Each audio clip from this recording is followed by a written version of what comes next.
plusieurs manufacturiers déjà là avec la pression des tarifs et surtout en Allemagne, des Porsche, BMW, Audi, etc.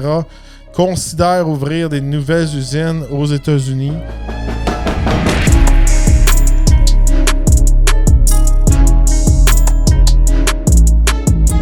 Cet épisode du Torque Podcast est présenté en collaboration avec Fast Wheels.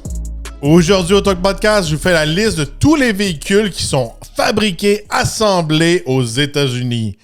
Bon, vous avez été nombreux à me demander la fameuse liste des véhicules qui sont assemblés aux États-Unis. Après mon épisode de la semaine passée, j'ai fait la liste de tous les véhicules qui étaient assemblés au Canada et au Mexique. On va se le dire, dernièrement, il y a eu beaucoup de drama dans les médias avec toutes les histoires de tarifs. Et à ce moment-là, je vous faisais part un peu de quel véhicule qui aurait un 25% appliqué sur les véhicules fabriqués au Canada et au Mexique pour les Américains. Mais là, durant tout ce drama-là, le Canada, le Mexique disaient « Nous aussi, on peut mettre 25%. » Là, aujourd'hui, je vais vous dire quel véhicule qui pourrait être affecté par un 25% parce qu'on va se le dire présentement, les négociations sont en cours. Les tarifs sont arrêtés présentement quand j'enregistre ce podcast. Mais ils peuvent revenir et il va y avoir des négociations. Puis je vais vous dire aussi comment que un peu nos industries dans l'automobile est reliée un à l'autre et c'est dur un peu de mettre un peu, pointer du doigt quel produit qu'il faudrait boycotter et puis quel produit qui est bon puis quel qui est celui qui est du méchant puis tout ça. Parce qu'ils sont vraiment interconnectés, je pourrais vous dire, à tous les niveaux. Aujourd'hui, je fais la liste, mais c'est pas une liste que je vous encourage à boycotter ou vous dire quoi faire. Dans ce domaine-là, moi, je pourrais vous dire que je suis neutre et je pourrais vous dire même qu'à un certain point, un boycott devient inutile, à mon avis, à moi, parce qu'il y aura toujours une pièce qui est fabriquée aux États-Unis, un pneu, de l'huile, une pièce de moteur, vice-versa. Puis même si le véhicule est assemblé aux États-Unis, peut-être qu'ils utilisent des pièces qui viennent du Canada ou des matériaux qui viennent du Canada. Je pourrais dire que cette industrie-là est tellement interconnectée, encore une fois, autant que le Mexique, ces choses-là. C'est difficile d'avoir un véhicule 100% américain ou 100% canadien de ce côté-là. Mais je vous fais la liste aujourd'hui. Puis j'en vois qui dérapent des fois. Moi, j'écouterai pas le Super Bowl parce que c'est américain. En tout cas, je vais vous donner la liste de tous les véhicules. Si vous êtes capable de tout boycotter ces véhicules-là, je vous lève mon chapeau. On part avec Ford. Beaucoup de véhicules sont assemblés. Je pourrais vous dire aux États-Unis. Dans la liste que je donne aujourd'hui, j'essaie de trouver les listes exactes, ces choses-là. Il manque toujours des modèles, tout ça. Mais c'est en gros, je vous fais les plus gros modèles, je pourrais vous dire. Si j'en ai oublié, vous pouvez le mettre dans les commentaires. J'essaie de trouver exactement aussi quel autre pays met des tarifs contre les véhicules assemblés autant aux États-Unis qu'au Canada. Puis cette information-là semble assez difficile à obtenir, mais il y a beaucoup d'autres pays, dont l'Union européenne, qui mettent des tarifs sur les véhicules qui sont assemblés ici. Fait que ça joue toujours des deux côtés, ce type d'échange-là. Puis il y en a des fois, c'est pour protéger un certain marché, pour ne pas perdre d'emplois. Il y en a d'autres, c'est pour aller gagner des emplois, à venir approcher, allécher des certaines compagnies à venir s'installer dans leur pays spécifiques où ils font ça. Alors, c'est des stratégies comme ça qu'ils font, puis c'est pas nouveau, ça fait des centaines d'années que ça existe. Bon, chez Ford, on a fait le Ford F-150 qui est assemblé au Michigan, à Dearborn. Une usine que j'ai visité moi-même, c'est le Rouge Plan. Très impressionnant, elle est là. Si vous allez dans le coin du Michigan, dans le coin de Détroit, puis vous êtes passionné automobile, ça vaut la peine d'aller voir ça. Vous pouvez aller visiter l'usine, puis aussi vous pouvez aller visiter le musée Henry Ford. Et pendant l'été, vous pouvez aller visiter l'espèce de petit village d'antan de Henry Ford parce que à un moment donné, il était tanné de comme la vie plus urbaine. Puis c'était un farmer en dedans de lui. C'est vraiment un fermier. Puis il savait recréer un petit village. Puis on peut aller visiter là-bas. C'est intéressant. Il y a des F-150 aussi qui sont faites à Clécomo. La Ford Mustang est assemblée à Flat Rock au Michigan. Explorer à Chicago, l'Expédition à Louisville, Kentucky, le Ford Escape à Louisville, Kentucky, le Ford Bronco au Wayne, Michigan. Il manque des informations ici. Il y a Ford Ranger qui est au Wayne, Michigan aussi. Fait que de ce côté-là, ça fait plusieurs modèles chez Ford. Si on passe de chez GM, on a la fameuse Chevrolet Corvette qui est assemblée à Bowling Green, Kentucky. Quand vous commandez une Corvette spéciale, comme une ZR1, ces choses-là, des fois, vous pouvez aller directement à l'usine puis vous pouvez fabriquer ou regarder les gens qui fabriquent, qui assemblent le moteur devant vous, puis vous pouvez avoir même la livraison de votre Corvette là-bas. Par la suite, on a le Chevrolet Silverado qui est assemblé au Flint, Michigan, puis aussi à Fort Wayne, Indiana. Par la suite, on a aussi la Chevrolet Camaro qui est discontinuée, mais qui était assemblée au Michigan. Même chose pour la Malibu qui est discontinuée, qui est assemblée au Kansas City. On peut s'attendre que ces usines-là peut-être vont faire quelque chose de nouveau. GMC Sierra est faite au Fort Wayne, Indiana. Cadillac CT4, CT5 sont faites au Michigan. Cadillac Escalade, Arlington, Texas. Buick Enclave à Lansing, Michigan. Regardez, là, il manque des modèles, encore une fois, dans mon ami d'intelligence artificielle. Là. Chevrolet Tahoe, Suburban, Yukon XL. C'est tout fait à Arlington, au Texas aussi, avec le Cadillac Escalade. Fait que même chose là. L'enclave est faite au Michigan, fait que ça va être aussi le GMC Acadia et Chevrolet Traverse. Chez Stellantis, on a le Jeep Wrangler en Ohio, le Jeep Grand Cherokee à Détroit, le Jeep Wagoneer et Grand Wagoneer qui sont au Michigan aussi. Par la suite, on a le fameux Ram 1500 qui est assemblé au Michigan, à 2 places au Michigan. Puis c'est tout de ce côté-là. Stellantis, on voit qu'ils en font quand même beaucoup un peu au Canada puis au Mexique de ce côté-là, mais quand même des modèles assez populaires, le Ram, puis Grand Cherokee, puis le Wrangler, ces choses-là, c'est des modèles qui font en grosse quantité. Chez Tesla, c'est toutes les Tesla. Modèle S, modèle 3, modèle X, modèle Y, Cybertruck. Ils sont toutes faites en Californie ou soit au Texas. De plus en plus, je sais que Elon Musk qui veut de plus en plus déménager au Texas pour plein de raisons politiques et de taxes et toutes choses-là qui se passent en Californie. Fait que, de plus en plus, il s'installe au Texas, puis c'est là qu'il a déménagé aussi. Rivian, ils font tout en Illinois, fait que le R1T, le R1S. Par la suite, on a... ça, c'était toutes des marques américaines que je vous ai parlé là. Marques américaines qui sont assemblées aux États-Unis. Là, il y en a qui me disent « Ben moi, j'achèterai plus des GM, j'achèterai plus des Ford, j'ai acheté un Toyota, j'ai acheté un Honda, c'est pas américain. » Attachez votre truc, ils en font beaucoup des véhicules aux États-Unis, puis c'était une des raisons dans le temps aussi pour convaincre un peu la clientèle américaine d'acheter des produits japonais, parce que là, ils encourageaient des usines puis des emplois américains.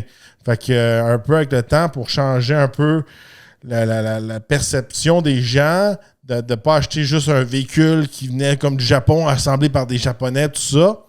Puis je rappelle que dans les autres années, il y avait d'autres frictions aussi, là.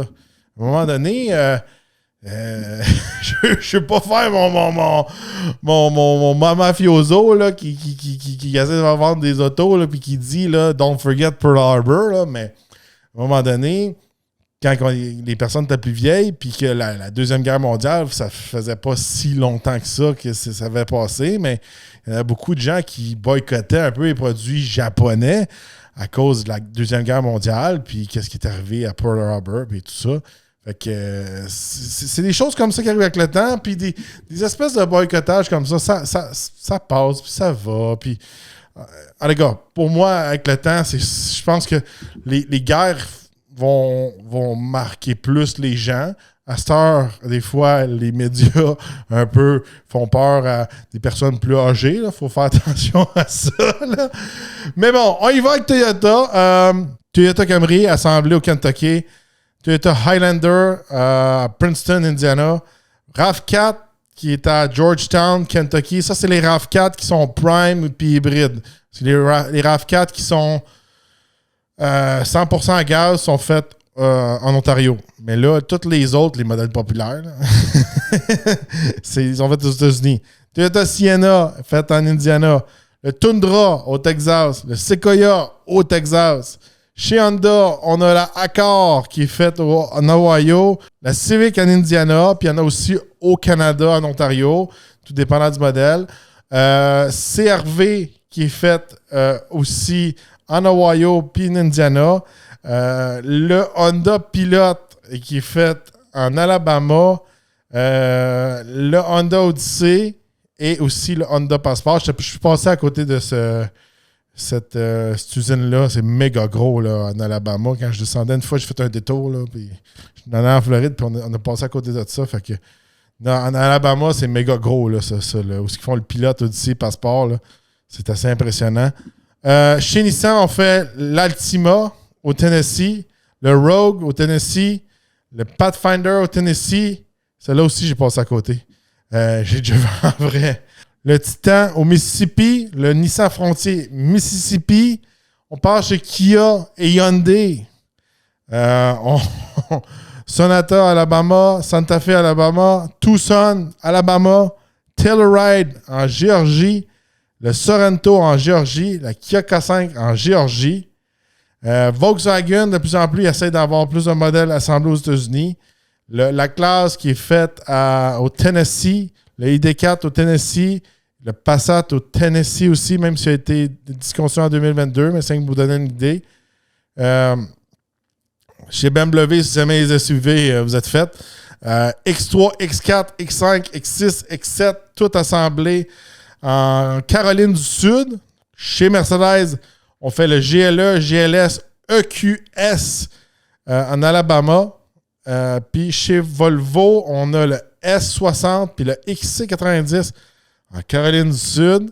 Chez Subaru, on a le Outback à Lafayette, Indiana. Le Ascent et le Legacy, tous à la même place. Lucid est fait en Arizona pour les Lucid Air.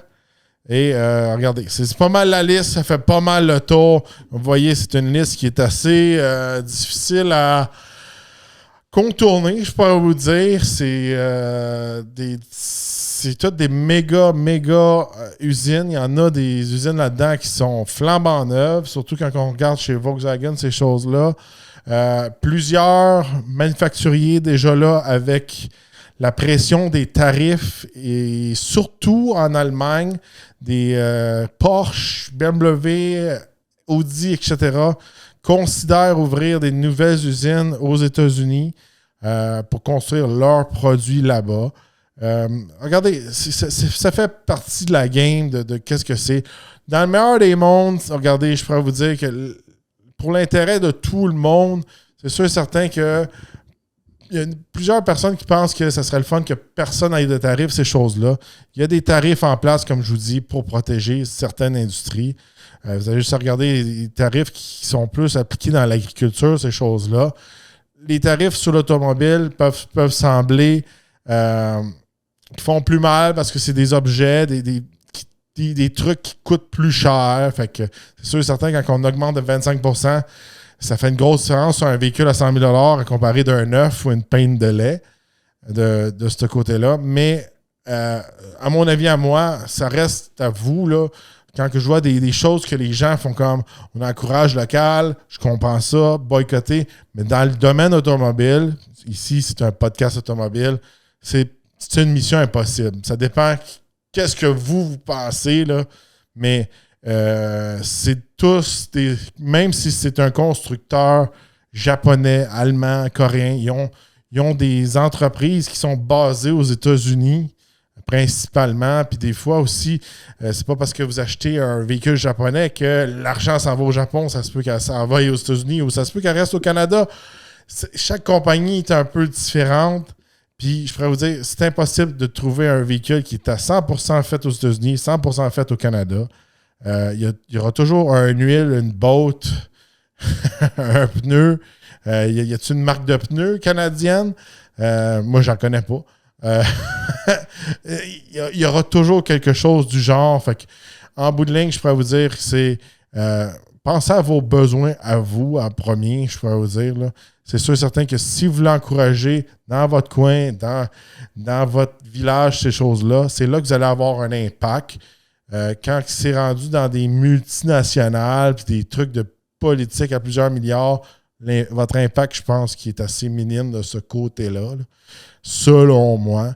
Mais regardez, c'est une industrie qui est vraiment, je pourrais dire, une dans l'autre, qu'ils ont autant besoin de nous que nous, on a besoin d'eux, et vice-versa. C'est sûr et certain qu'il va toujours y avoir une corruption de ce côté-là. Il y a d'autres alternatives qui plaisent moins aux gens. C'est sûr et certain que si le Canada deviendrait part des États-Unis, mais toutes ces choses-là disparaîtraient. Il n'y aurait plus de tarifs, il n'y aurait plus de border, il n'y aurait plus de ci, il n'y aurait plus de ça. Mais il y a plusieurs gens qui sont contre ça. Il y en a qui sont pour ça. Il y a toujours des avantages et des désavantages dans ces types de situations-là. Mais je pourrais vous dire que c'est sûr et certain qu'il y a beaucoup de chicanes des fois qui seraient enlevées dans ces situations-là, d'un bord ou de l'autre. Je trouve que c'est un petit peu plate. Il faudrait travailler plus ensemble. Mais tous les gens veulent qu'on travaille ensemble, mais ils ne veulent pas être ensemble. Bon, les gars, ça reste à chacun d'entre vous. Dites-moi si vous allez boycotter des véhicules qui viennent des États-Unis, d'une marque américaine, d'un produit américain. Qu'est-ce que vous faites pour vous en sortir dans tout ça? Ou peut-être vous êtes quelqu'un que vous en foutez puis vous continuez votre vie puis vous embarquez pas dans le bateau de tout ça.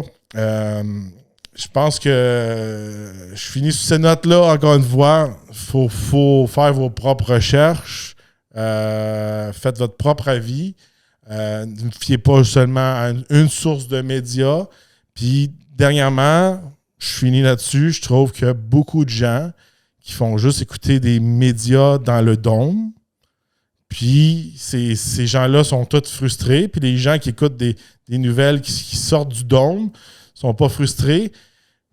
Si tous les gens sont frustrés, puis c'est toutes les mêmes personnes qui écoutent le même programme toute la journée, bien, c'est peut-être pas la situation où les gens, le problème, c'est peut-être le média qui regarde qui est le problème, puis qui monte une frustration de ces personnes-là.